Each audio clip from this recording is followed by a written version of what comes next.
आज की video lectures में हम बात करेंगे केमिस्ट्री चैप्टर की जो घटना चक्र की बुक से है। और ये चैप्टर का नाम है गैसेस एंड देयर रूल्स, में गैस और उनके नियम से जो क्वेश्चंस आज तक रेलवे के एग्ज़ाम में पूछे गए हैं उसके बारे में, ठीक है ना। तो जीएस केवल एक ही एग्ज़ाम का नहीं होता, वो सारे एग्ज़ाम में कॉमन ही होते हैं मोस्टली क्वेश्चंस, ठीक है। तो उसी को जब आप करेंगे तो एक आपका बेसिक फाउंडेशन इस रिलेटेड बन जाएगा, ठीक। चलिए आज की वीडियो लेक्चर्स की हम शुरुआत करते हैं। पहला क्वेश्चन है जो आपको दिया हुआ है कि गोबर गैस संयंत्र का आविष्कार किसने किया था।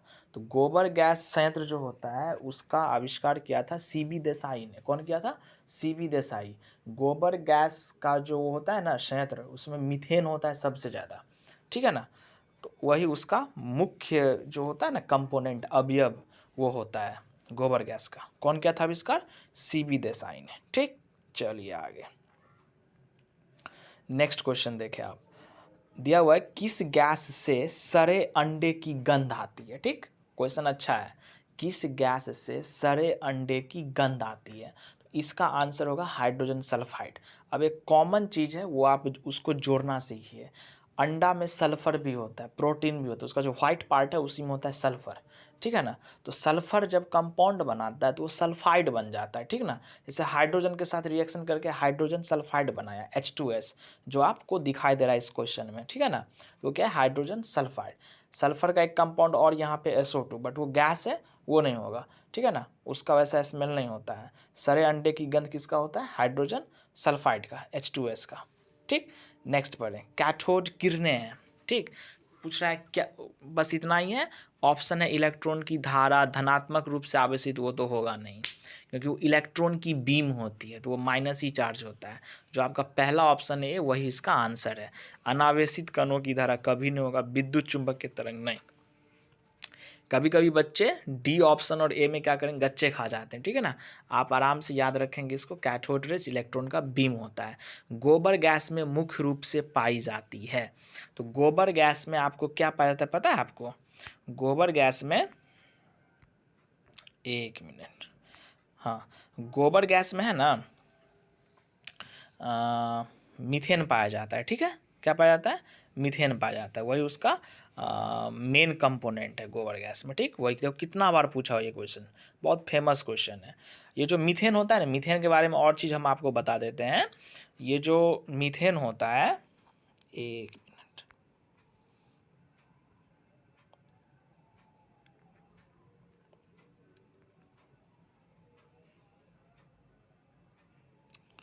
ये जो मीथेन होता है ना, इसको हम आप क्या बोलते हैं पता है? इसको बोलते हैं ये CH4, ठीक है। इसको मार्सी गैस बोलते हैं। क्या बोलते हैं? मार्सी गैस भी बोलते हैं, ठीक है। मार्सी गैस या फायर डैम बोलते हैं। क्या बोलते हैं? फायर डैम्प। और यही आपको कोयला की खान में जो आग लग जाता है वो देखते हैं, या जो धान की खेत में जो नहीं बोलता है वो गैस जो होता है वो भी मीथेन ही होता है धान के खेत में, समझे। चलिए आगे देखते हैं, ठीक। चलो अब किसी गैस के निश्चित द्रव्यमान का 273 परम ताप पर आयतन 25 मिलीलीटर है, ठीक। यदि दाब स्थिर रखा जाए तो 546 परम ताप पर उसी गैस के द्रव्यमान का आयतन क्या होगा, ठीक है। इसमें क्या है कि प्रेशर को कांस्टेंट रखा। जब प्रेशर कांस्टेंट होता है ना तो V वैरीज T का रूल चलता है। क्या चलता है? V varies T। एक मिनट, क्या होता है? V वैरीज T चलेगा, ठीक। क्या चलेगा? V वैरीज T, क्योंकि प्रेशर क्या है आपका? कांस्टेंट है। तो जब प्रेशर कांस्टेंट है तो V वैरीज T चलता है। ये एक लॉ है। क्या है? लॉ है। कौन दिया था पता है? छोड़ो कौन दिया था, अभी नहीं पढ़ना है। चार्ल्स लॉ पढ़े हो? नहीं पढ़े हो? एक बॉयल्स लॉ, एक चार्ल्स लॉ पढ़े होंगे। यही है Charles law, V varies T। तो ये इसमें क्या करो आप, क्या होगा, V1/T1 बराबर V2/T2 हो जाएगा इसका फॉर्मूला, ठीक। तो इसमें क्या है, आपको टेम्परेचर हमेशा केल्विन में मापेंगे, ठीक। इस बात को हमेशा ध्यान रखना, जो ऐसा यूनिट है, ठीक। तो V1 आपका कितना है? 25 ml। ml में ही आपका आंसर है तो ml को हमको लीटर में नहीं चेंज करना है, ठीक। ऐसा यूनिट से नहीं मतलब हमको, क्योंकि आंसर ml में भी है तो उसको उसी में छोड़ देना है। ठीक, चलिए तो देखिए इस क्वेश्चन में, तो एक मिनट, हाँ, तो V1/T1 बराबर V2/T2, तो V1 कितना है आपका 25 ml, क्या है 25, तो 25 बटा क्या होगा T1 कितना है 273, आपको V2 पूछ रहा है तो V2 यहाँ होगा, अब बट्टा क्या हो जाएगा 546, 546। ठीक, इसको काटो, 2 से कट जाएगा, ये 2 इस साइड क्या हो जाएगा 50, तो V2 बराबर क्या हो जाएगा हमारा 50 ml, क्या हो जाएगा 50 ml, आंसर बी, वही इसको सॉल्व करके बताया है। ठीक, अब चलो 6 नंबर क्वेश्चन है। 6 नंबर क्वेश्चन अब वैसे ये सब क्वेश्चन पूछता नहीं है एग्ज़ाम में, ठीक है ना, क्योंकि ये आपको देखो 2003 का सुपरवाइजर का है, तो अब ये सब क्वेश्चन का पैटर्न नहीं रहा, ठीक है ना, इतना हाई लेवल का क्वेश्चन नहीं पूछता, वैसे जब पूछा है तो हम आपको थोड़ी सी हिंट्स दे करके बता देते हैं। ठीक, दिया हुआ कि गैस वायुमंडलीय दाब पर 1 लीटर से बढ़कर 3 लीटर हो जाता है, तो गैस द्वारा किया गया कार्य, देखो इसमें क्या है कि जब प्रेशर का खेला होगा ना और गैस के द्वारा किया गया कार्य आपसे पूछे, तो उस केस में फॉर्मूला होती है W बराबर P डेल्टा V, क्या होता है पी भी बोलो या P डेल्टा V बोलो, यदि वॉल्यूम में चेंजिंग होगा तो डेल्टा V का यूज करेंगे, नहीं होगा तो P भी डायरेक्ट समझो, P से हुआ प्रेशर, V से हुआ वॉल्यूम, W से हुआ वर्क। ठीक है, यही फार्मूला आता है P डेल V। ठीक है, तो प्रेशर क्या होगा वायुमंडलीय दाब पर, वायुमंडलीय दाब कितना होता है 1 एटमॉस्फेरिक प्रेशर होता है। ठीक है ना, तो जूल में आंसर है, तो जूल में आंसर है, तो 1 एटमॉस्फेरिक प्रेशर को हम क्या करेंगे मीटर स्क्वायर में ले जाएंगे, क्योंकि जूल का जो यूनिट होता है न्यूटन मीटर में होता है, स्टैंडर्ड माना जाता है वो केजी मीटर स्क्वायर सेकेंड -2 में माना जाता है वो स्टैंडर्ड। तो इस केस में क्या है हमको मीटर में जाना पड़ेगा, तो यहाँ पे क्या करो 1 लीटर से बढ़कर 3 लीटर हो गया है, वो तो है वॉल्यूम उसका, तो एटमॉस्फेरिक प्रेशर को हम किस में लेंगे न्यूटन पर मीटर स्क्वायर में लेंगे, तो W बराबर P डेल V, तो P का वैल्यू कितना हो जाएगा 1.01 इंटू 10⁵, 10⁵ हो जाएगा, जो आपको यहाँ भी क्वेश्चन में दिया हुआ देखो है ना, question 1.01 into 10⁵ newton metre square, है ना, चलो है ना 10⁵ न्यूटन मीटर स्क्वायर, यही तो P डेल V होता है, तो इस P को V से मल्टीप्लाई करो, V कितना होगा 2 लीटर, कितना होगा देखो 1.01 इंटू 10⁵ इंटू क्या होगा 2 लीटर हो जाएगा डेल्टा V, तो 2 लीटर को हमको किस में लाना है मीटर में, तो 1 लीटर में कितना होता है पता है आपको 1 लीटर में कितना मीटर क्यूब होगा पता है, हाँ 1 मीटर क्यूब बराबर 1000 लीटर होता है, तो 1 लीटर में कितना होगा 10⁻³ होगा, कितना होगा 10⁻³ मीटर क्यूब होगा, तो 10⁻³ इंटू 2 कर दो। ठीक, तो इसको मल्टीप्लाई कर लो तो आपको निकल के आ जाएगा देखो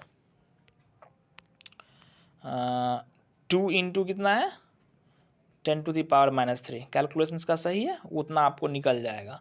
ठीक, तो W बराबर आपको आया कितना, सॉरी वो डेल्टा V का है 2.02 इंटू 10⁻² निकल जाएगा, वो जो 10⁻² निकलेगा वो क्या होगा जूल हो जाएगा आपका, क्या हो जाएगा जूल। ठीक है ना, तो यही आपको समझाया गया है ऐसे ही, तो यही होता है, इसमें केवल समझना ये कि जब वर्क जब होगा ना गैस के फॉर्म में तो P डेल्टा V होता है, तो यूनिट रखेंगे मीटर में ले जाएंगे, तो जूल में हमको आंसर दिया तो जूल में आ जाएगा, क्योंकि 1 जूल जो होता है ना 1 जूल बराबर होता है 1 न्यूटन मीटर, ये आप याद रखें, एग्जाम में पूछता है यूनिट का, मतलब एक ही चीज़ का डिफरेंट यूनिट होता है ना वो पूछता है। ठीक है ना, तो वर्क का यूनिट जूल होता है। ठीक, वर्क आपको अर्ग में भी होता है, तो 1 जूल बराबर 10⁻7 अर्ग होता है, या न्यूटन मीटर में पूछेगा तो ऐसे करके आप बता देंगे। ठीक, चलो आगे दे रहा है कि निम्नांकित में से कौन सी गैस का आवरण सूर्य से हानिकारक पराबैंगनी विकिरण को अवशोषित कर लेता है। देखो जो सन रेज होता है ना उससे आपको अल्ट्रा वायलेट रे निकलता है, तो अल्ट्रा वायलेट रे जो निकलता है उसको रोकने का काम करता है ओजोन। कौन करता है, ओजोन करता है, जो वायुमंडल के समताप मंडल में शायद होता है। ठीक है ना, वो जो ओजोन लेयर होता है उसमें जो डिप्लीशन होता है ना, मतलब उसका जो क्षय होता है, उसके लिए सबसे जिम्मेवार गैस है, सबसे जिम्मेवार सब्सटेंस कौन है, कंपाउंड CFC क्लोरोफ्लोरोकार्बन है। कौन सा है, क्लोरोफ्लोरोकार्बन कार्बन, उसी कारण उसमें क्षय होता है। ठीक, तो ओजोन क्या करता है, उसी पराबैंगनी विकिरण को सोखने का काम करता है, इसलिए उसका रहना बहुत ज़रूरी है। इसलिए ऐसे कार्य कोई नहीं करना चाहिए जिससे उसमें डिप्लीशन हो। ठीक, आगे चलो। लाफिंग गैस है, लाफिंग गैस बोलते हैं हास्य गैस को। ये नाइट्रस ऑक्साइड होती है। क्या होती है, nitrous oxide, not nitric oxide. क्या होता है, देखो, नाइट्रस, NITRUS, नाइट्रस होगा, नॉट नाइट्रिक। ये नाइट्रस ऑक्साइड N2O होता है, इसको बोलते हैं नाइट्रस ऑक्साइड बोलते हैं। क्या बोलते हैं, नाइट्रस ऑक्साइड, N2O होता है। ठीक, ये नाइट्रस ऑक्साइड कैसे बनता है पता है, ये जो अमोनियम नाइट्रेट होता है ना, क्या होता है, अमोनियम नाइट्रेट, ये जो होता है अमोनियम नाइट्रेट NH4NO3, इसको जब हम आप हीट करेंगे तो बन जाएगा। ठीक, देखो हाँ, चलो आगे चलते हैं। तो लाफिंग गैस क्या हो जाएगा, N2O, इसका आंसर हो जाएगा। अब देखो, हंसाने वाली गैस रसायन शास्त्र वही नाइट्रस ऑक्साइड। नाइट्रस ऑक्साइड को क्या कहा जाता है, तो लाफिंग गैस बोला जाता है, वही है। इसमें भी लिखा हुआ है अमोनियम नाइट्रेट को गर्म करके क्या है ना, या क्या करो, अमोनियम सल्फेट है ना, अमोनियम सल्फेट होता है NH4 SO4, ये होता है अमोनियम सल्फेट। ठीक है ना, अमोनिया होता है ना NH3, उसी का जब अमोनियम जब बनता है ना, अमोनियम NH4 प्लस होता है, उसे +1 होता है चार्ज। ठीक है ना, तो उसी को अमोनियम बोला जाता है। ठीक, तो ये है NH4 SO4, उसको जब हम गर्म करेंगे सोडियम नाइट्रेट के साथ रिएक्शन करके तब होगा। सोडियम नाइट्रेट का फॉर्मूला होता है NaNO3। कुछ फार्मूला भी आप याद करना सीखें, उससे भी आपको मतलब अमोनियम नाइट्रेट मिल जाएगा। उसको जब हीट करेंगे तो ये आपको मिल जाएगा। ठीक, चलो। वायु निम्नलिखित में से क्या है, वायु जो है ना, एयर, वो मिश्रण है।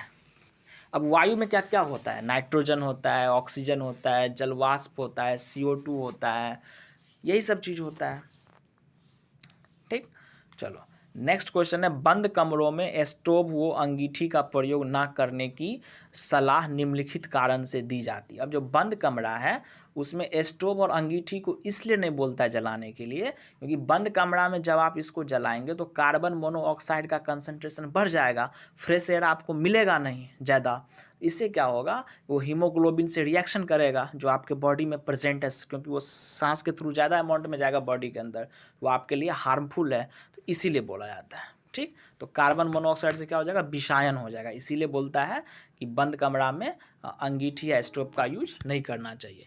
कार्बन मोनोऑक्साइड जो होता है ना, वो CO इसका फॉर्मूला आता है कार्बन मोनोऑक्साइड का। ठीक, चलो आगे देखो, आगे है कि 90 किग्रा पानी से प्राप्त की जा सकने वाली ऑक्सीजन की मात्रा है। आपसे पूछ रहा है 90 kg पानी है आपके पास, उसमें ऑक्सीजन कितना है।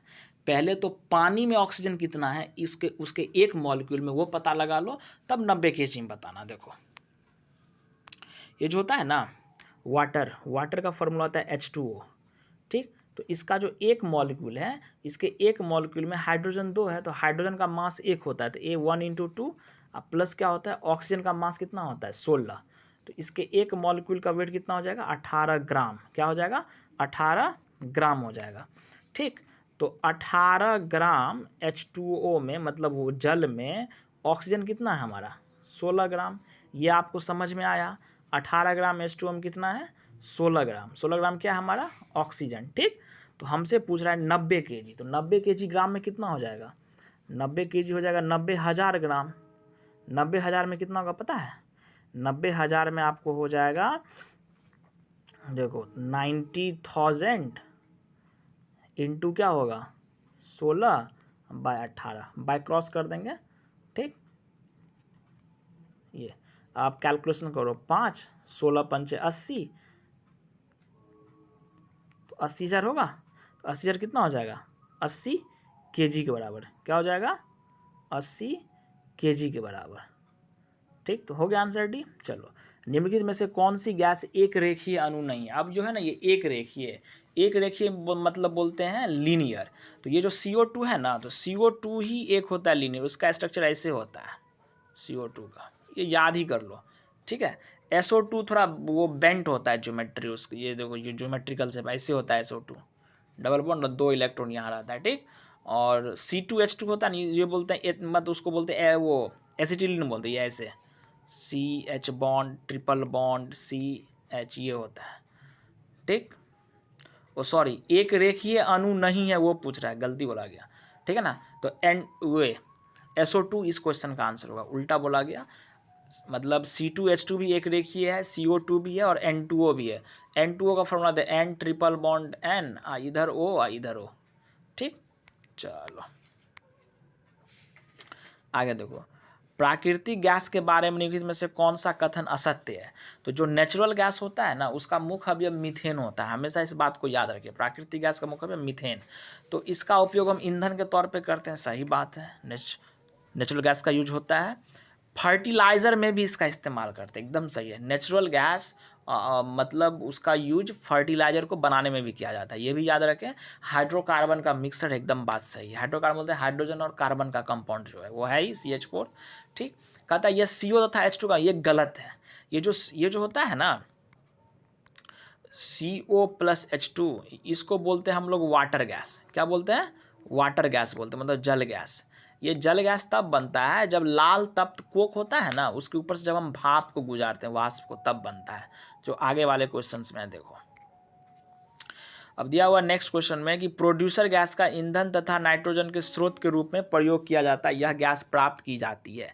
ये इस क्वेश्चन में जो आंसर दिया गया वो गलत दिया गया, ठीक।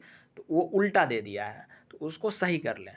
तो ये जो होता है ना प्रोड्यूसर गैस, वो होता है आपको ये CO+N2 को बोला जाता है प्रोड्यूसर गैस। जल गैस बोलते हैं CO+H2 को। तो ये जो है ना प्रोड्यूसर गैस CO+N2, ये आपको बनता है जब लाल तप्त कोक होता है ना, उसके ऊपर से हम हवा को गुजारेंगे, क्योंकि हवा में ये डायनाइट्रोजन होती है, तो वहीं से आता है।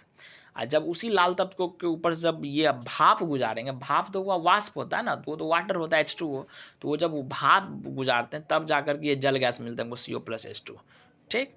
चलो आगे क्वेश्चन पे चलते हैं। तो इसका आंसर क्या हो जाएगा? प्रोड्यूसर गैस है तो हवा को उद्दीप्त कोक पर, C आंसर हो जाएगा, ठीक। चलो आगे।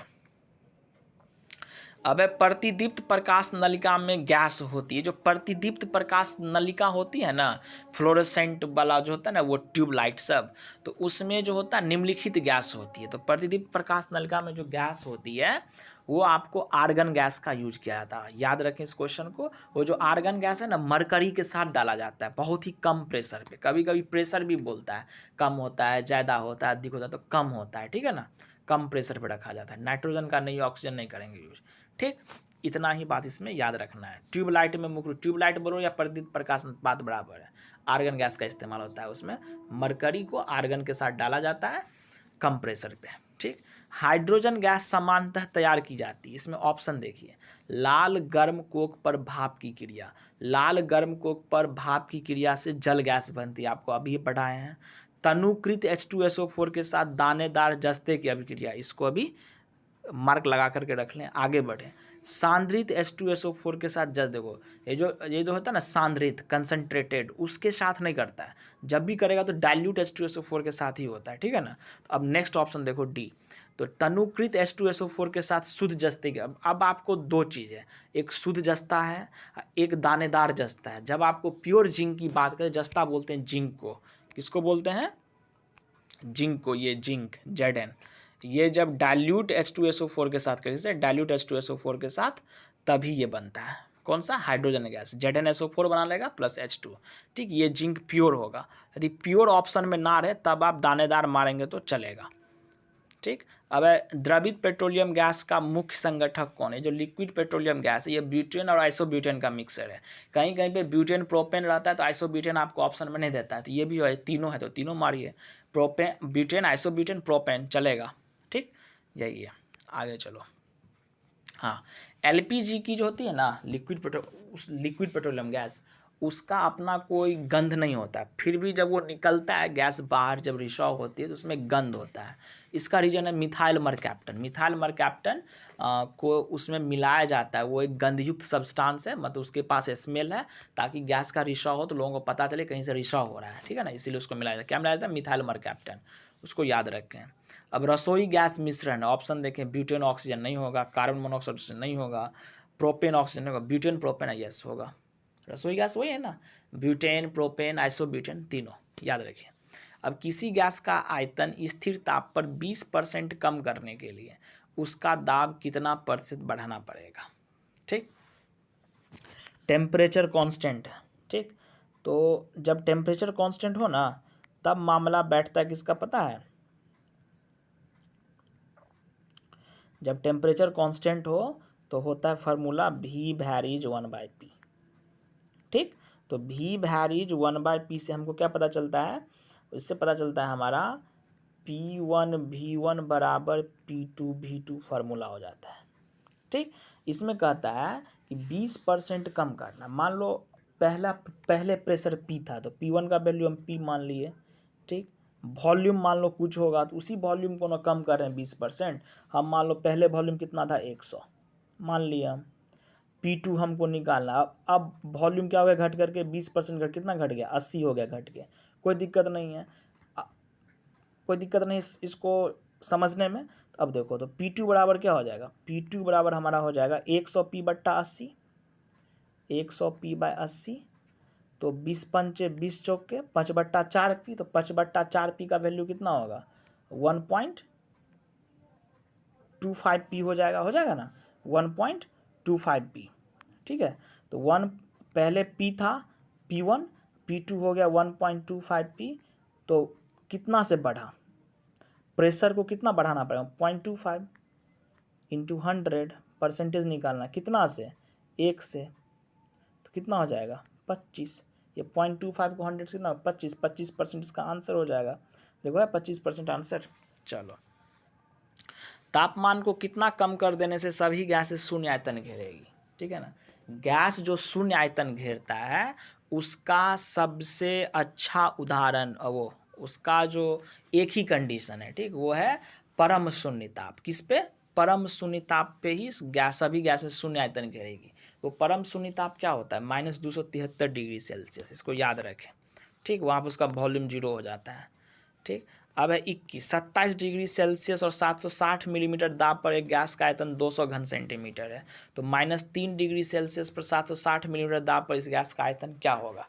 आपको टेम्परेचर भी है, प्रेशर भी है और वॉल्यूम भी है, तीनों।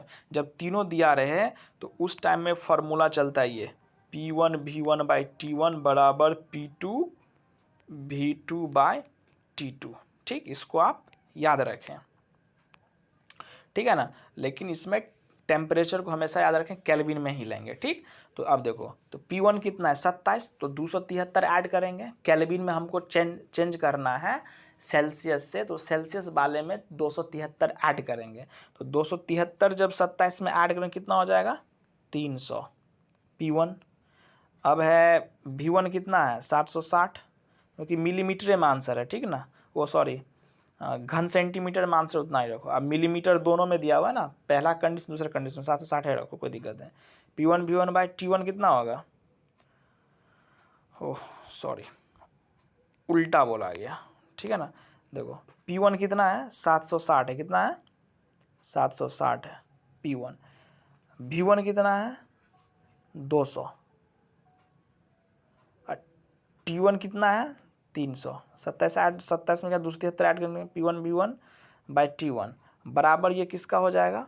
P2 V2/T2। P2 कितना है? 760। V2 हमको निकालना है, T2 कितना? -3 डिग्री सेल्सियस है। तो केल्विन में क्या करेंगे? ऐड करेंगे 273। तो 273 जब -3 में कितना हो जाएगा? 270। ठीक है, अब इसको जब आप कैलकुलेट कीजिएगा, देखो यहाँ किया ना कैलकुलेट, तो आपको निकल जाएगा V2 बराबर 180 घन सेंटीमीटर। इसी बात को समझाया गया। ठीक, आगे चलो। अब है आपको बॉयल्स नियम किस स्थिति में लागू होता है। ये जो बॉयल्स का जो लॉ था ना, वो आपको V वैरीज 1/P था। ये कांस्टेंट टेम्परेचर, किस पे? कांस्टेंट टेम्परेचर पे। तो कांस्टेंट टेम्परेचर क्या होता है? नियत तापमान। ठीक, जो दिया हुआ है आपको B में, ये होता है बॉयल्स लॉ। अब देखो नेक्स्ट है तापमान और दाब की समान स्थितियों के अंदर, कहने का मतलब ताप और दाब समान है, टेम्परेचर और प्रेशर दोनों सेम है। इसके अंतर्गत सभी गैसों के समान आयतन में अणुओं की संख्या समान रहती है। ठीक है, कहने का मतलब है समान आयतन में अणुओं की संख्या समान, कहने का मतलब V वैरीज N। ये कौन दिया था? ये दिया था एवोगैड्रोस। कौन दिया था? एवोगैड्रोस लॉ बोलते हैं इसको। ठीक है ना, वही दिया था इस रूल को। ठीक, चलो। अचर तापमान पर 1200 मिलीमीटर मरकरी दाब पर एक गैस का आयतन 1500, यदि आयतन 30% कम करे तो नया दाब क्या होगा? वही क्वेश्चन है जैसे बताया, उसमें फिर 30% कम कर देना। 1200 mm है ना मरकरी, प्रेशर है और वॉल्यूम का रिश्ता है, ठीक। तो P1V1/T1 पे बन जाएगा P1V1/T1 बराबर P2V2/T2। तो टेम्परेचर यहाँ तो सेम है, इसमें कोई दिक्कत नहीं है, उसमें बैठा दो, घटा दो उसको, इस बार आप उसमें पुट कर दो, निकाल लो, कोई दिक्कत। जैसे किया है आप समझ जाएंगे, क्योंकि पीछे हम बता चुके, इसको फिर से बताना कोई ज़रूरी नहीं है, ठीक। चलो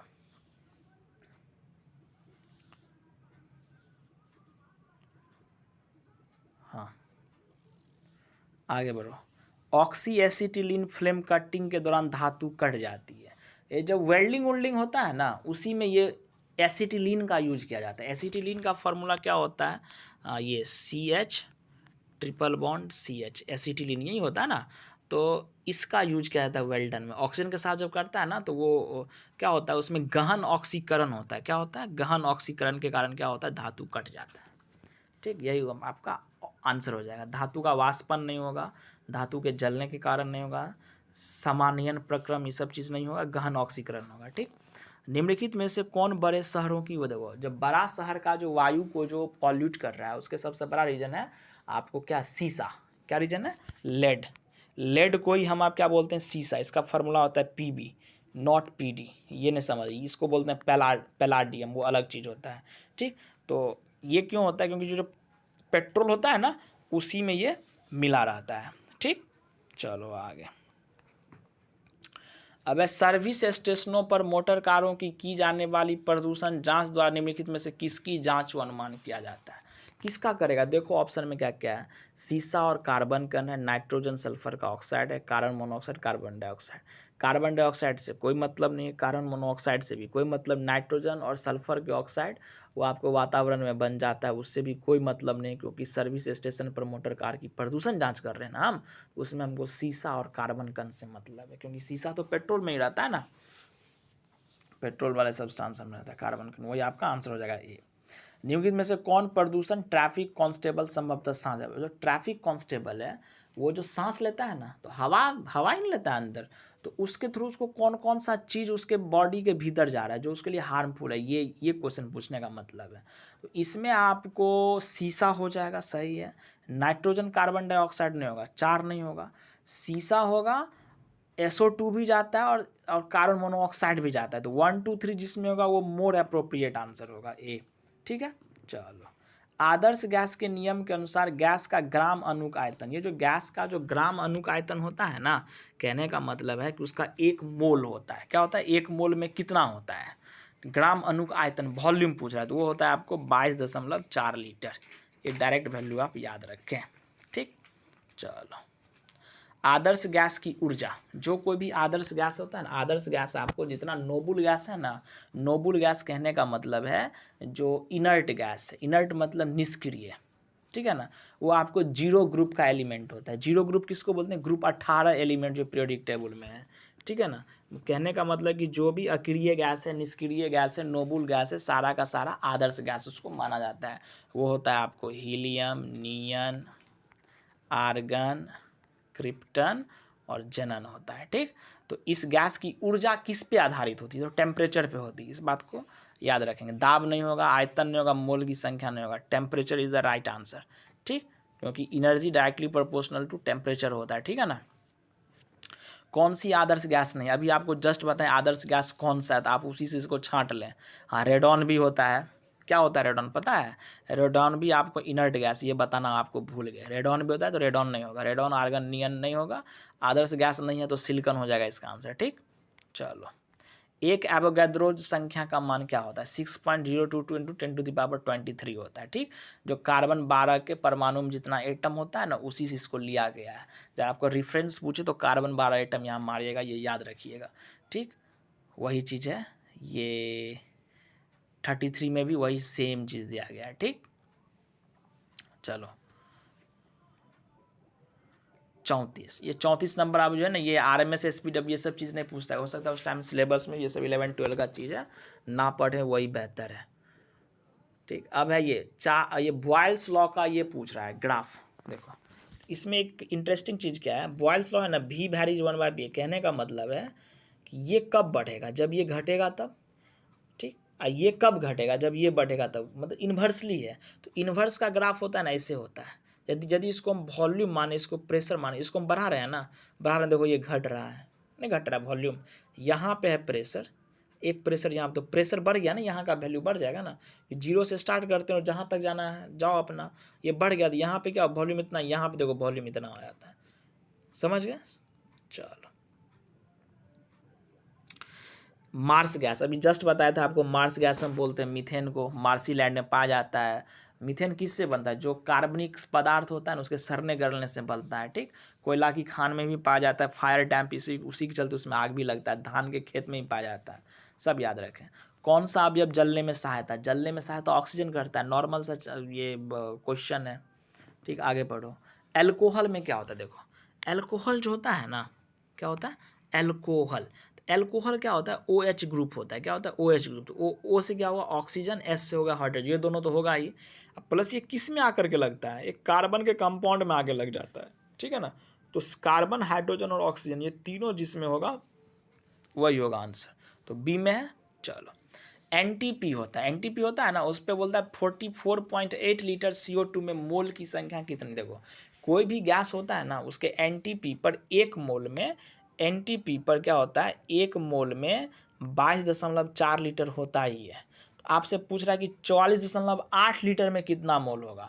हमको पता है कि 22.4 लीटर में एक मोल होता है, एक मोल होता है, तो 44.8 में कितना होगा। देखो 22 का ये कितना है, ट्वाइस है, तो ये भी ट्वाइस नहीं हो जाएगा। ठीक, 2 मोल हो जाएगा।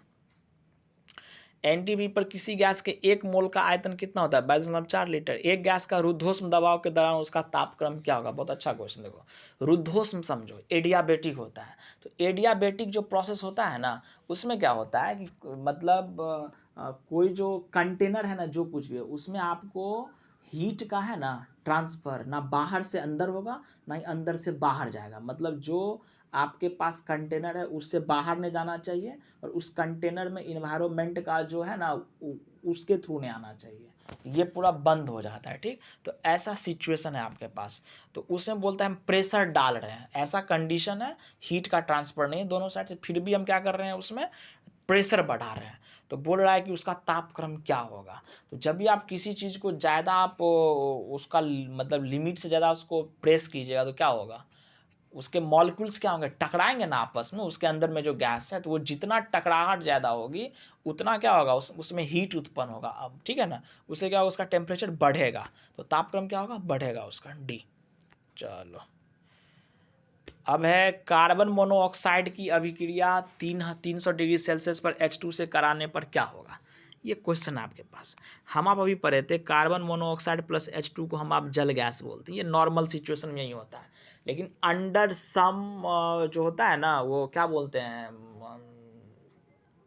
क्रिटिकल जो कंडीशन होता है ना, या बोलते हैं मतलब सरकमस्टांसेस कुछ ऐसा बन जाए, तो वो सरकमस्टांसेस क्या है, वो है आपको जब इस दोनों को 300 डिग्री सेल्सियस पर जब आप हीट कराइएगा तो ये मीथेन बन जाता है।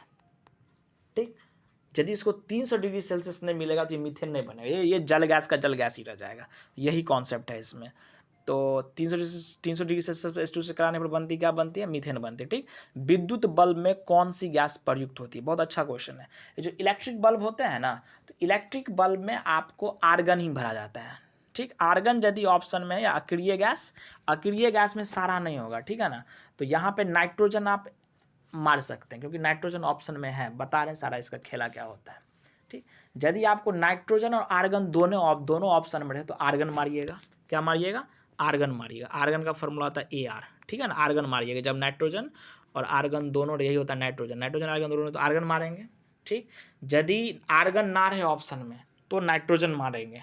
ठीक, आर्गन के अलावा कोई दूसरा अक्रिय गैस रहेगा तो वो हम नहीं मारेंगे। ठीक, इतना ही इसमें समझाना था। आगे चलो, वेल्डिंग उद्योग में निम्नलिखित में से क्या प्रयोग होता है। मीथेन है, एसिटिलीन है, एथेन और बेंजीन है। अभी आपको जस्ट बताए थे ऑक्सी एसिटिलीन फ्लेम, वो उसी में ना मेटल को काटता है। तो जो वेल्डिंग उद्योग है उसमें एसिटिलीन का यूज होता है, CH ट्रिपल बॉन्ड CH का।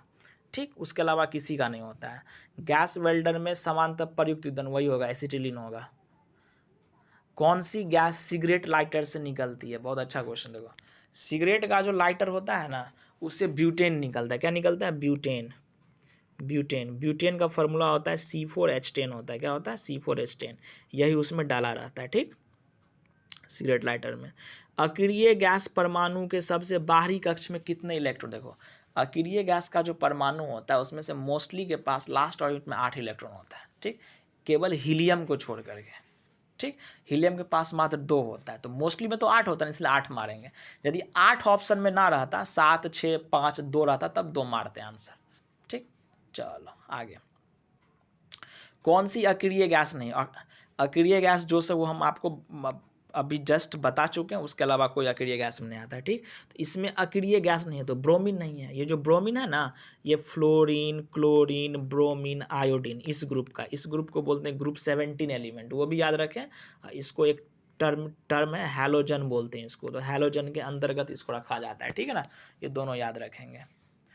कौन सी आदर्श गैस नहीं है? नहीं है तो कौन नहीं होगा? सिलिकॉन नहीं होगा, कि रेडॉन, आर्गन, नियन क्या है? इनर्ट गैस है। All inert gases are ideal. Rest it, no one is ideal, ठीक, एक्सेप्ट इट।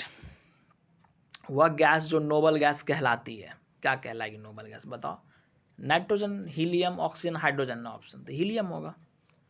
चलो आगे। निम्नलिखित में से कौन सी गैस चूने के पानी को सफ़ेद बनाती है? बहुत अच्छा क्वेश्चन है।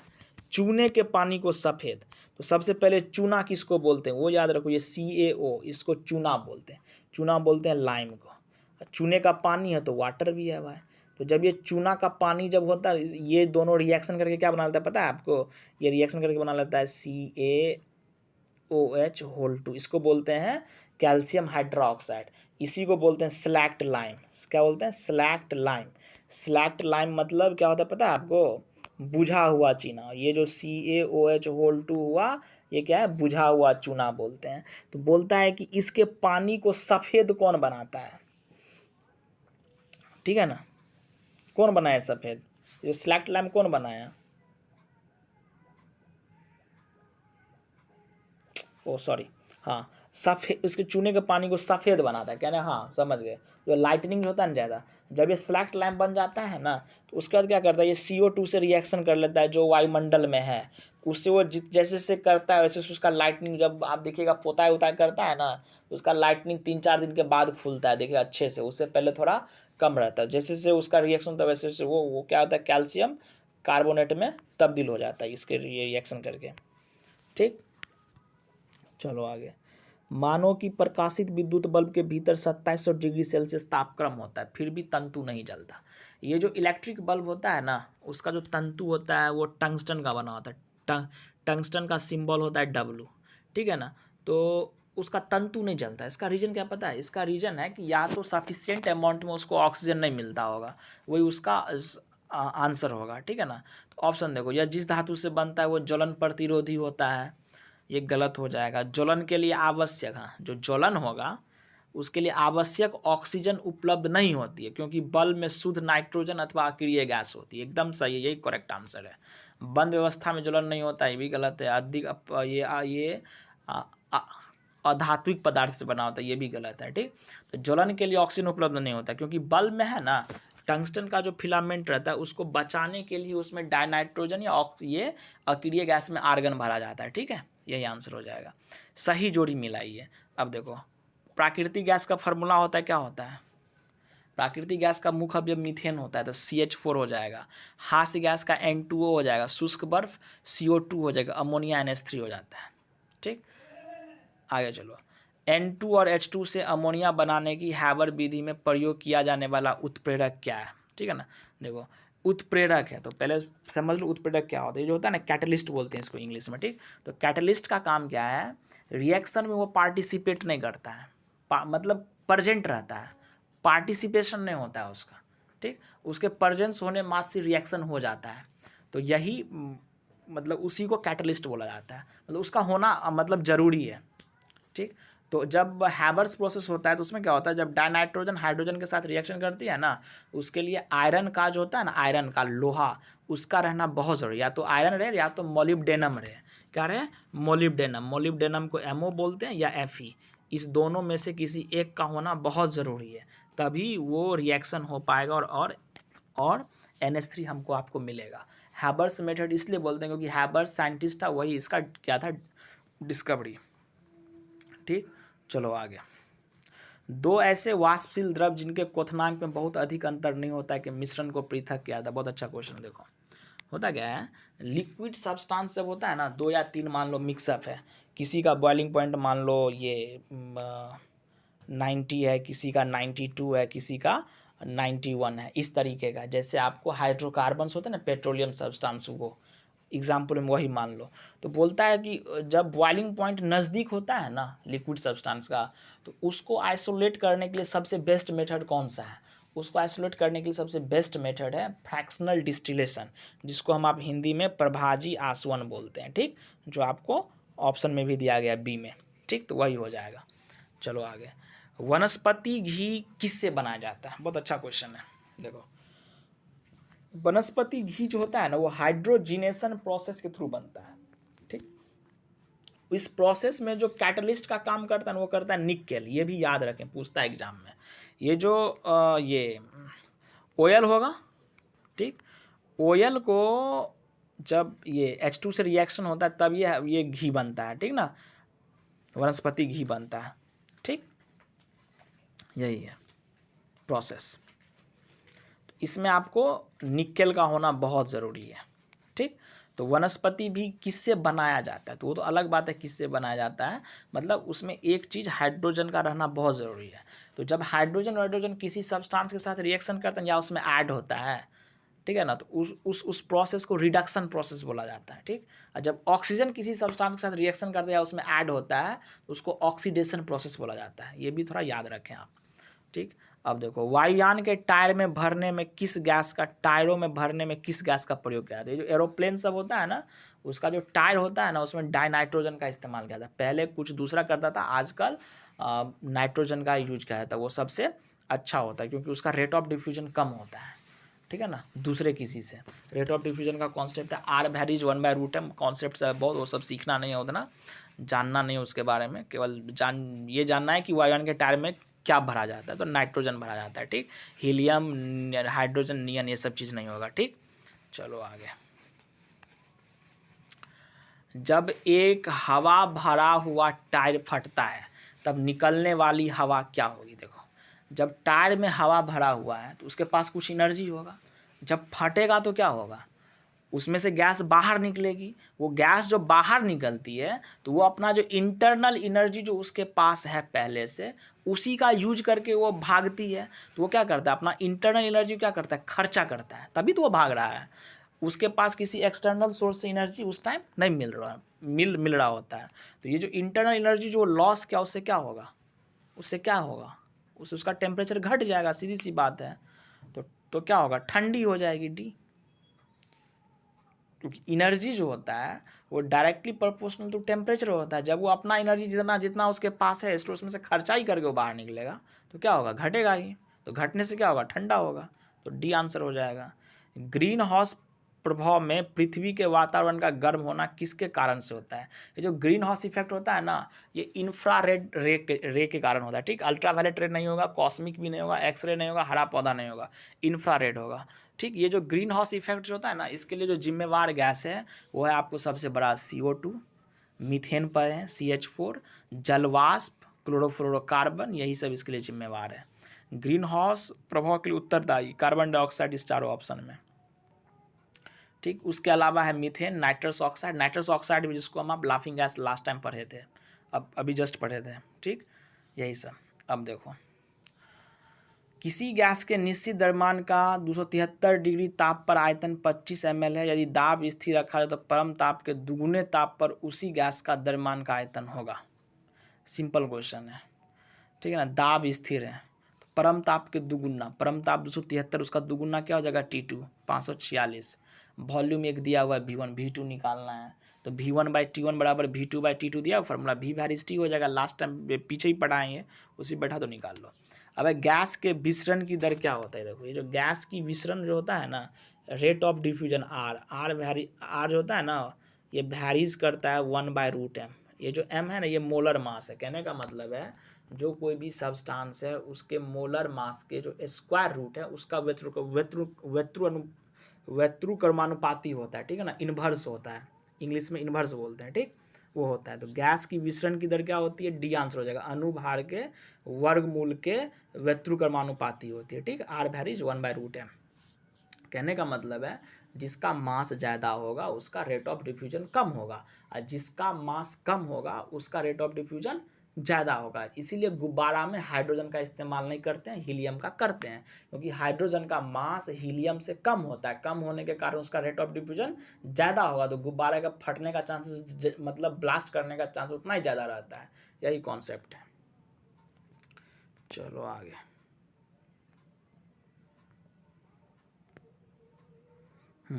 सोडा वाटर बनाने में कौन सी गैस का प्रयोग है? जो सोडा वाटर बनता है ना उसमें CO2 का यूज किया जाता है, कार्बन डाइऑक्साइड का, जो CO2 आपका सी ऑप्शन में, ठीक। इसको बनाने का मेथड का जो है ना खोज वो जोसेफ प्रिस्टले किया था, ये भी याद रखें, एग्जाम में पूछता है ये भी। अश्रु गैस का रसायन, ये जो अश्रु गैस होती है ना, ये जो आंसू जो निकलता है, जिस गैस का इस्तेमाल करने में जो पुलिस सब करती है जब ज़्यादा कुछ इधर उधर होता है तो वो होता है आपको क्लोरोएसिटोफिनोन बोलते हैं। तो क्या बोलते हैं? क्लोरोएसिटोफिनोन। ये तीन जो ऑप्शन है ACD, ये नहीं होगा, क्लोरोएसिटोफिनोन बोलते हैं उसको। लैक्रिमल ग्लैंड होती है आँख में, वहीं से निकलता है, ठीक। आगे चलो। निम्न में से एक परमाणविक गैस, देखो ये जो एक परमाणविक गैस होता है ना उसको बोलते हैं मोनो एटॉमिक। क्या बोलते हैं? Mono atomic. ये मोनो एटॉमिक कौन कौन होता है पता है आपको? जितना ये है ना अक्रिय गैस, इनर्ट गैस, ये हीलियम, नियन, आर्गन, क्रिप्टन, रेडॉन, ये सब मोनो एटॉमिक है, ठीक, मोनो एटॉमिक है सब। तो एक परमाणविक गैस है हाइड्रोजन, क्लोरीन, हीलियम, नाइट्रोजन। तो हीलियम मिल गया आपको इनर्ट गैस में, तो यही हो जाएगा, ठीक। जहाँ तक बात है हाइड्रोजन की, तो हाइड्रोजन मोनोएटॉमिक नहीं, ये डायटोमिक, ये हमेशा H2 के फॉर्म में मिलेगा आपको। क्लोरीन भी नहीं मिलता, ये Cl2 हो जाता है, ठीक। नाइट्रोजन हमेशा N2 के फॉर्म में मिलता है, ये भी डायटोमिक है, ठीक। तो हीलियम आंसर हो जाएगा। क्लोरोफॉर्म बनाने के लिए किसका, ये जो क्लोरोफॉर्म होता है ना, क्लोरोफॉर्म निश्चेतक के रूप में, मतलब मताने उताने में उसका यूज किया जाता है। उसका फॉर्मूला होता है CHCl3। ये मीथेन का इस्तेमाल करती है, CH4 मीथेन से बनता है, ठीक। चलो बी, निम्नलिखित में से किसका विस्तृत रूप से बेहोश कर, बताया था ना, बेहोश करने में, मताने में, वही दोनों एक ही चीज़ हुआ। उसमें किसका यूज करते हैं हम आप? क्लोरोफॉर्म, CHCl3 का, ठीक। इनमें से किस गैस का उपयोग बैक्टीरिया को मारने में? ये जो बैक्टीरिया को है ना किलिंग करने में, नाइट्रोजन, क्लोरीन, कार्बन डाइऑक्साइड में से कोई नहीं, तो क्लोरीन का इस्तेमाल करते हैं। जो पानी जो आपको मिलता है ना वो सप्लाई वाटर पाइप सिस्टम से, तो क्लोरीन का ही नहीं इस्तेमाल किया था उसमें, रोगाणुनाशक का यूज बोलते, मतलब बैक्टीरिया को किल करने का काम करता है, ठीक। चिमनी से निकलने वाले धुएं में उपस्थित राख की मात्रा को कम करता है। चिमनी से जो धुआं निकलता है उसमें राख की मात्रा होती है, तो उसको कम किससे करेंगे? विद्युत अवक्षेपण, धुएं की चलनी से, गुजार कर, धुएं को जल से गुजार, रासायनिक पदार्थ। तीन ऑप्शन BCD तो गलत है, ए आंसर सही होगा, विद्युत अवक्षेपण के द्वारा। सभी अम्लों में सबसे अधिक समान तत्व है। कहने का मतलब है कि जो भी अम्ल हम आप पढ़ते हैं उसमें सबसे अधिक समान तत्व क्या है? तो हाइड्रोजन है, क्योंकि हाइड्रोजन क्या है सब में, जैसे देखो HCl एक एसिड है, हाइड्रोजन मिल जाएगा आपको कॉमन एलिमेंट तत्व। H2SO4 में भी हाइड्रोजन मिल जाएगा, HNO3 में भी मिल जाएगा, मतलब मैक्सिमम जो एसिडिक सब्सटेंस उसमें आपको ये मिल जाती है, इसलिए हाइड्रोजन एक कॉमन तत्व है, ठीक। एक आदर्श गैस की तुलना में अति उच्च दाब पर एक वास्तविक गैस क्या घेरेगी? देखो कोई भी गैस से कंपेयर करो, अति उच्च दाब रहेगा, एक नॉर्मल प्रेशर, आप प्रेशर को बढ़ाओ, क्या होगा? गैसेस मॉलिक्यूल कम स्पेस छेकेंगे। एक कंटेनर लो, कंटेनर का जो ऊपरी हिस्सा है वहाँ पे कोई चीज़ आप रखो, ढक दो, और जो ऊपर का हिस्सा है ना उसी को दबाते चलो नीचे, तो वो क्या होगा? दबते चल जाएगा ना। तो वो जो स्थान जो घेरेगा, जब प्रेशर डाल रहे हैं ज़्यादा तो कम ही ना घेरेगा, तो वॉल्यूम उसका घट जाता है, तो वही है, बी आंसर हो जाएगा।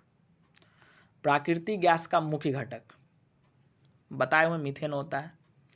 बंद कमरे में चलते हुए रेफ्रिजरेटर का दरवाज़ा, जब बंद कमरा हो, रेफ्रिजरेटर का दरवाज़ा जब आप खोल देंगे तो कमरा गर्म हो जाता है, ठीक है ना, ये याद रखें। कमरा थोड़ा ठंडा होगा ना, कमरे का तापमान गिर जाएगा, दोनों एक ही चीज़ है, कमरा का तापमान गिरे या कमरा ठंडा हो, तापमान गिरेगा तो ठंडा होगा ही, तो दोनों सेम ही ऑप्शन है, केवल बातों को घुमाया गया है, ठीक। कमरे का तापमान प्रभावित, ये तो और गलत है, कुछ होगा तो कुछ तो होगा इधर उधर। जब रेफ्रिजरेटर का दरवाज़ा खोल रहे हैं तो टेम्परेचर में कुछ ना कुछ इधर उधर होगा। लास्ट ऑप्शन डी सही है, कमरा धीरे धीरे गर्म हो जाएगा। वायु की संगठक गैसें क्या होती है? वायु में सामान्यतः जो पाया जाता है वो नाइट्रोजन और ऑक्सीजन है। नाइट्रोजन 78%, ऑक्सीजन 21%, याद रखें यही दो होगा ए आंसर। गैस ज्वाला दीप्त, अदीप्त, सुप्त, उपयुक्त सभी। तो गैस ज्वाला दीप्त होती है। निम्नलिखित में से कौन सी गैस फलों को कृत्रिम रूप से पकाने में प्रयोग की जाती है? देखो, फलों को कृत्रिम रूप से जो पकाने में है ना, एथिलीन और एसिटिलीन दोनों का यूज किया जाता है, ठीक। बट ये जो एसिटिलीन है ना, CH ट्रिपल बॉन्ड CH, इस पे बैन लगा दिया गया है। लीगली ये वैलिड नहीं है। बट एथिलीन जो है ना, C2H4, ये एथिलीन ये वैलिड है। तो इसमें अप्रोप्रिएट आंसर हो जाएगा एथिलीन, ठीक, नॉट एसिटिलीन, इसको याद रखें। और इसके अलावा भी एक चीज़ का यूज किया जाता है, वो है कैल्शियम कार्बाइड CaC2। इसका फॉर्मूला ये होता है, देखो, कैल्शियम 2+ और कार्बन 2-, ये फार्मूला होता है, ठीक। तो इसका भी यूज किया जाता है कैल्शियम कार्बाइड का, ठीक है। चलो आगे देखो, अम्ल वर्षा मुख्यतः किस गैस के कारण होता है? तो सल्फर या नाइट्रोजन के ऑक्साइड के कारण होगा, तो SO2 होगा इसके लिए जिम्मेवार आंसर। आग बुझाने वाली गैस, आग बुझाने वाली गैस है CO2, कार्बन डाइऑक्साइड, C। लाल तप्त कोक पर भाप प्रवाहित कर, भाप कर रहे हैं ना तो जल गैस बनेगा, पढ़े हुए हैं पीछे। गुब्बारे में कौन सी गैस भरते हैं? हाइड्रोजन हीलियम दोनों, तो हीलियम भरेंगे। अभी जस्ट आपको एक्सप्लेनेशन करके बताए हुए हैं कि R वैरीज 1/√m होता है। क्या होता है? R varies 1/√m। तो मास क्या होगा? हीलियम का ज़्यादा है ना, किससे? हाइड्रोजन के कंपेरिजन में। तो मास जब हीलियम यहाँ रखेंगे तो क्या होगा? रेट ऑफ डिफ्यूजन कम होगा हीलियम का, किससे? हाइड्रोजन से। तो रेट ऑफ डिफ्यूजन कम होने से क्या होगा? उसका जो चांसेज है ना ब्लास्ट करने का, वो घट जाता है, ठीक। तो यही इसका एक्सप्लेनेशन है, यही इसका आंसर होगा, ठीक। गुब्बारे में कौन सी गैस भर जाते हैं? हीलियम भरते हैं हम, ठीक। चलो आगे। दो गुब्बारों को हाइड्रोजन तथा हाइड्रोजन तथा हीलियम के सामने ग्राम अणुओं से भरा जाता है, ठीक। उसका जो अणु से भर देते हैं, दोनों में एक ही आकार का छेद करते हैं। तो सबसे पहले कौन सा गुब्बारा संकुचित होगा? जब आप छेद कीजिएगा तो रेट ऑफ डिफ्यूजन जिसका ज़्यादा होगा वही तो संकुचित होगा, क्योंकि उससे उतना ज़्यादा, उतना जल्दी उसमें से वो गैस निकल जाएंगे बाहर, ठीक है ना। तो रेट ऑफ डिफ्यूजन किसका ज़्यादा होगा? हाइड्रोजन का, एक्सप्लेन करके बताए हुए हैं। तो हाइड्रोजन से भरा हुआ गुब्बारा पहले संकुचित हो जाएगा। निम्नलिखित में से कौन नाइट्रोजन चक्र में भाग नहीं लेगा? जीवाणु, HNO3, NH3, CO2। देखो, NH3 तो ठीक है भाई, HNO3 भी ठीक, जीवाणु भी ठीक है। कार्बन डाइऑक्साइड को नाइट्रोजन के चक्र से क्या मतलब है? कोई मतलब नहीं है। तो यही हो जाएगा। गैस टरबाइन ब्रेटन चक्र पे होता है, याद रखें इसको। कौन सा उर्वरक तनु सल्फ्यूरिक एसिड के साथ अमोनिया गैस संधारित करने से तैयार किया जाता है? कहने का मतलब है कि ये जो अमोनिया गैस है, इसको जब हम आप सल्फ्यूरिक एसिड के साथ रिएक्शन कराते हैं तो क्या बनता है? ये अमोनियम सल्फेट बनेगा, NH4 2SO4, यही अमोनियम सल्फेट, यही ना फर्टिलाइजर है, वही पूछता है। तो कौन सा उर्वरक बनेगा? अमोनियम सल्फेट, डी आंसर हो जाएगा, ठीक। चलो आगे। निम्नलिखित को गर्म करने पर N उत्पादित होती है, मतलब नाइट्रोजन उत्पादित होती है, किसको गर्म करने पर? देखो ऑप्शन में क्या क्या है आपको? HNO3 नहीं होगा, NH4Cl नहीं होगा, NH4NO3। देखो NH4NO3 अमोनियम नाइट्रेट है, इसको हीट करने पे तो नहीं होगा, लेकिन NH4NO2 पे होगा। NH4NO2 इसको बोलते हैं अमोनियम नाइट्राइट बोलते हैं। क्या बोलते हैं? नाइट्राइट, NITRIT, अमोनियम नाइट्राइट बोलते हैं। इसको नाइट्रेट बोलते हैं NO3 को, NITRAT। तो अमोनियम नाइट्राइट के गर्म करने पे होगा, ठीक है ना। कैसे होगा वो देखो, ये जो डी ऑप्शन है ना, NH4Cl, ठीक है, प्लस NaNO2 है ना, ये रिएक्शन करके NH4NO2 बना लेगा, NH4NO2 प्लस NaCl होगा। तो ये जो NH4NO2 जो आपको मिला ना, NH4NO2, यही ब्रेक कर जाता है, क्योंकि ये अनस्टेबल कंपाउंड होता है, तुरंत ब्रेक कर जाएगा। तो यहीं से आपको N2 आपको मिल जाता है, ठीक। 88 नंबर ये आजकल का क्वेश्चन नहीं है, ये सब बेकार क्वेश्चन आजकल के लिहाज से, ये सब ना पढ़े, ये सब 11th सब में पढ़ा जाता है। वैसे जब ये 9th-10th की जब केमिस्ट्री की बुक से कुछ क्वेश्चंस बताएंगे कि कुछ कुछ क्वेश्चंस पूछ रहे हैं, तो वहाँ पर यदि मिल जाएगा इस तरह क्वेश्चन तो आपको बता दिया जाएगा, ठीक। चलो निम्नलिखित गैस अणुओं में से किसमें सबसे बड़ा माध्य मुक्त पथ होता है? देखो ये जो माध्य मुक्त पथ होता है ना, वो साइज का इन्वर्सली प्रोपोर्शनल होता है। ये माध्य मुक्त पथ इन्वर्सली प्रोपोर्शनल होता है साइज का, 1/, साइज। कहने का मतलब जिसका साइज कम होगा उसका माध्य मुक्त पथ बड़ा होगा। तो हाइड्रोजन आंसर हो जाएगा किसका बड़ा? हाइड्रोजन का कम है ना साइज इसमें, तो सबसे ज़्यादा हो जाएगा। ठीक, देखो ये है ना CHO का ये कंपाउंड है, ये एल्डिहाइड ग्रुप्स हैं। ठीक, तो इसका जो रिएक्शन सब होता है ना, ये 11-12 की क्वेश्चन सब है, ये सब अब आप लोग एग्जाम के मतलब नहीं पूछा जाएगा, इसलिए सबसे अब दूर ही रहना है। ठीक, चलो सारे क्वेश्चंस की प्रैक्टिस हो गई है। कुछ क्वेश्चंस जैसे होते हैं ये जो बचे रह जाएंगे वो देखेंगे नेक्स्ट लेक्चर्स में। ठीक है, तब तक के लिए धन्यवाद।